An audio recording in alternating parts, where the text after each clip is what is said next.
Hello everyone, welcome back. हाँ जी।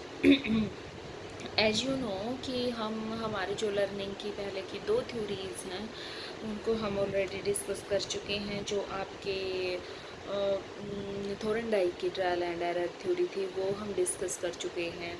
And जो आपकी पावलो की क्लासिकल कंडीशनिंग थ्योरी थी वो भी हम डिस्कस कर चुके हैं। तो आज हम बात करेंगे आपकी ऑपरेंट कंडीशनिंग की। ऑपरेंट कंडीशनिंग क्या होती है, किसने दी थी, कहाँ से शुरुआत हुई, तो ये सारी चीज़ें हैं वो आज हम डिस्कस करेंगे। हाँ जी।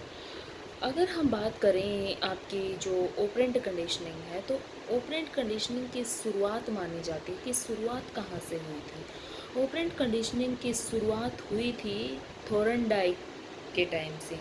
थोरनडाइक का जो लॉ एंड इफ़ेक्ट था, अगर आपको याद हो कि जब हमने थोरनडाइक की थ्योरी हमने डिस्कस की थी और उसमें मैंने आपको बताया था कि लॉ ऑफ इफ़ेक्ट थोरनडाइक ने दिया था, तो उसी लॉ ऑफ इफ़ेक्ट से इन फ्यूचर आगे चलकर आपकी जो ऑपरेंट कंडीशनिंग है उसकी शुरुआत हुई।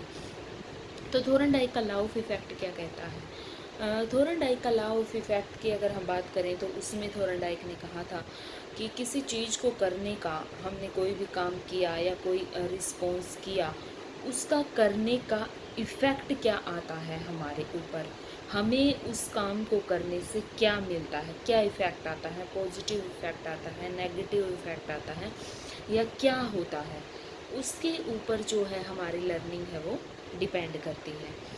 तो यहीं से आपका जो ऑपरेंट कंडीशनिंग है वो बेस पॉइंट है, जिसको आगे चलकर स्किनर ने और एक्सप्लोर किया और अपनी एक जो फुल फ्लैश्ड थ्योरी है वो डेवलप की स्किनर ने। ठीक है। स्किनर ने इसको जब फुली फ्लैश्ड प्रिपेयर किया तब इसको ऑपरेंट कंडीशनिंग कहा जाने लगा। इनिशियल डेज में जो आपकी ऑपरेंट कंडीशनिंग है उसको इंस्ट्रूमेंटल कंडीशनिंग कहा जाता है, इंस्ट्रूमेंटल कंडीशनिंग कहा जाता था। ठीक है। तो इसको ऑपरेंट कंडीशनिंग, इस चीज़ के ऊपर भी बात करेंगे कि ऑपरेंट कंडीशनिंग क्यों कहा जाने लगा।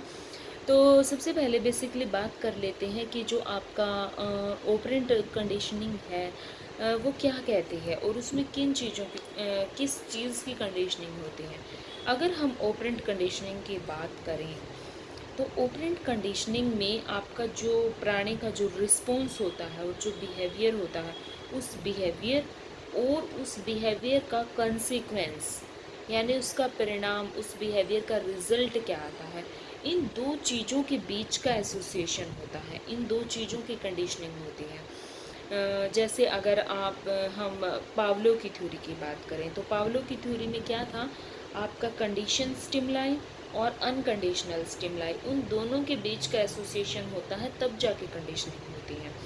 लेकिन जो आपका ऑपरेंट कंडीशनिंग है उसमें क्या होता है, जो प्राणी का बिहेवियर है और उसके बिहेवियर करने का कंसिक्वेंस, रिजल्ट क्या है, उस दोनों के बीच का जो कंसिक्वेंस है उन दोनों का एसोसिएशन होता है। जस्ट फॉर एग्जांपल कि आप क्लास में लेट गए।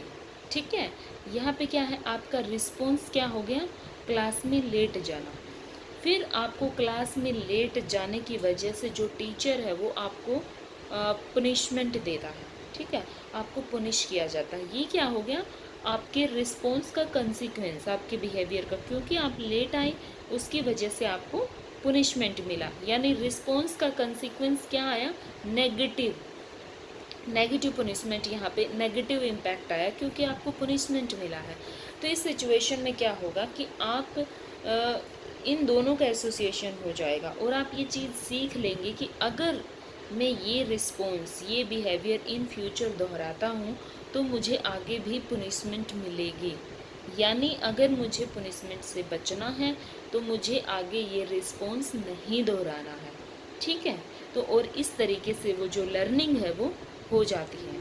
तो ऑपरेंट कंडीशनिंग क्या कहती है? ऑपरेंट कंडीशनिंग कहती है कि जो लर्निंग है हमारी इस तरीके से होती है कि हम एक रिस्पॉन्स करते हैं, फिर उस रिस्पॉन्स का कंसिक्वेंस हमें क्या मिलता है। अगर हमें पॉजिटिव इम्पैक्ट मिलता है, हमें कुछ पॉजिटिव मिलता है, तो हम चाहते हैं कि हम फ्यूचर में भी उस रिस्पॉन्स को बार बार करना चाहेंगे ताकि हमें पॉजिटिव मिले। लेकिन अगर हमें नेगेटिव मिलता है, जैसे कि हमें इस सिचुएशन में मिला था, लेट आने की वजह से हमें पनिशमेंट मिला, तो हमें पता चल जाता है कि अगर इन फ्यूचर भी हम इस बिहेवियर को दोहराएंगे तो हमें पनिशमेंट ही मिलेगा। तो इसलिए हम उस बिहेवियर को छोड़ देते हैं और वो हमारी लर्निंग हो जाती है कि ये बिहेवियर हमें आगे रिपीट नहीं करना है। ठीक है, फर्स्ट ये चीज़ हो गई। एक चीज़ होती है, एक और चीज़ जो स्पेसिफिक ऑपरेंट कंडीशनिंग की, ऑपरेंट कंडीशनिंग में जिस बिहेवियर की कंडीशनिंग होती है वो वॉलंटरी होता है, यानी जो प्राणी है उसे अपनी मर्जी से करता है, उस वॉलंटरी बिहेवियर की कंडीशनिंग होती है। जैसे हमने just for example classical conditioning की बात की थी, तो क्लासिकल कंडीशनिंग में क्या था, आपका जो इनवॉलंटरी बिहेवियर होता है उसकी कंडीशनिंग होती है। यानी इनवॉलंटरी बिहेवियर यानी जिसको आप अपनी इच्छा से, अपनी मर्जी से नहीं कर सकते। जैसे इन क्लासिकल कंडीशनिंग में हम सलाइवा सेक्रेशन की बात कर रहे थे कुछ, तो सलाइवा को हम अपनी मर्जी से सेक्रेट नहीं कर सकते। वो फूड को देखकर या हमारी कोई फेवरेट चीज़ को देखकर वो नेचुरली निकलता है। ठीक है, उसको आप अपनी मर्जी से सेक्रेट नहीं कर सकते। तो ये क्या हो गया, आपका इनवॉलंटरी बिहेवियर हो गया। तो क्लासिकल कंडीशनिंग में आपके इनवॉलंटरी बिहेवियर की कंडीशनिंग होती है, लेकिन जो ऑपरेंट कंडीशनिंग में किस बिहेवियर की कंडीशनिंग होती है, वॉलंटरी बिहेवियर की कंडीशनिंग होती है। जैसे क्लास में लेट जाना आपने अपनी मर्जी से किया है, ये नहीं है कि नेचुरली हो गया, आपकी मर्जी से करते। यानी जो ऑपरेंट कंडीशनिंग है, ऑपरेंट कंडीशनिंग में जिस बिहेवियर की कंडीशनिंग होती है वो वॉलंटरी होता है। ठीक है, एक और जो स्पेसिफिक कैरेक्टरिस्टिक्स रहती है ऑपरेंट कंडीशनिंग की, और जिसकी वजह से ऑपरेंट कंडीशनिंग को ऑपरेंट कंडीशनिंग कहा जाता है, कि ऑपरेंट कंडीशनिंग में जो प्राणी रहता है या ऑर्गेनिज्म रहता है, प्राणी रहता है, वो अपनी मर्जी से जो आपकी एक्सपेरिमेंटल कंडीशन होती है उसमें फ्री रहते हुए, फ्री घूमते हुए, फ्री ऑपरेट करते हुए अपनी मर्जी से रिस्पॉन्स करता है। जैसे अगर हम क्लासिकल कंडीशनिंग की बात करें, तो क्लासिकल कंडीशनिंग में क्या था कि कुत्ते को हार्नेस से बांध दिया गया था, वो इधर उधर मूवमेंट नहीं कर पा रहा था अपनी मर्जी से। लेकिन ऑपरेंट कंडीशनिंग में ऐसा नहीं होता है। ऑपरेंट कंडीशनिंग में जो प्राणी है वो अपनी मर्जी से पूरे इन्वायरमेंट में फ्री ऑपरेट रहते हुए रिस्पॉन्स करता है। इसलिए इसको ऑपरेंट कंडीशनिंग कहा जाता है कि जो ऑर्गेनिज्म है वो एक जगह कहीं बंधा हुआ नहीं है, वो पूरे इन्वायरमेंट में फ्री ऑपरेट करता हुआ रिस्पॉन्स करता है, उसको इधर उधर जाने की कंप्लीट फ्रीडम रहती है। ठीक है, तो ये आपका जो बेसिक एस्पेक्ट है ऑपरेंट कंडीशनिंग का, कि आपका ऑपरेंट कंडीशनिंग में दो तीन चीज़ें यहाँ पे अभी जो हमने डिस्कस की, शुरुआत कहाँ से हुई, थॉर्नडाइक से, थॉर्नडाइक के लॉ ऑफ इफेक्ट से शुरुआत हुई। सेकंड जो मेन चीज़ कि ऑपरेंट कंडीशनिंग में आपका जो रिस्पॉन्स होता है, रिस्पॉन्स और उसका कंसीक्वेंस, उसका क्या, उन दोनों के बीच का एसोसिएशन होता है, उन दोनों के बीच की कंडीशनिंग है वो होती है। थर्ड पॉइंट था जो कि ऑपरेंट कंडीशनिंग में जिस बिहेवियर की कंडीशनिंग होती है वो वॉलंटरी होता है, यानी जिस बिहेवियर को हम अपनी मर्जी से करते हैं उस बिहेवियर की कंडीशनिंग है वो होती है। फोर्थ चीज़ की ऑपरेंट कंडीशनिंग में है जो प्राणी इन्वायरमेंट में फ्री ऑपरेट रहते हुए, फ्री घूमता हुआ अपनी मर्जी से रिस्पॉन्स करता है, उसको कहीं एक जगह पे बांध दिया नहीं जाता, इस तरीके से नहीं होता, वो आराम से फ्री रहकर अपना जो रिस्पॉन्स है वो कर सकता है।